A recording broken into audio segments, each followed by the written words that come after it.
Hi everyone, in this tutorial I'll show you how to increase virtual memory on Windows 10. This can improve your system performance, especially when running demanding applications or multitasking. First, open the Start menu and click on Settings. In the Settings window, click on System, then scroll down to the About section, and from there, select Advanced System Settings.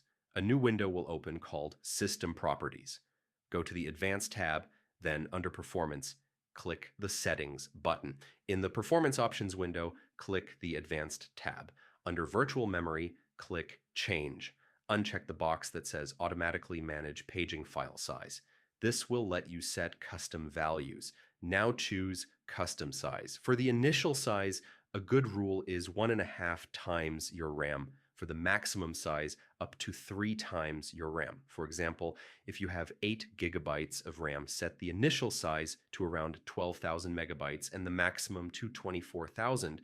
Once you've set the values, click Set, then OK, and apply the changes. Windows will ask you to restart your computer for the new virtual memory settings to take effect. And that's it. You've increased the virtual memory on Windows 10. This adjustment can help your computer handle more apps smoothly and boost overall performance. Thanks for watching, and I'll see you in the next tutorial.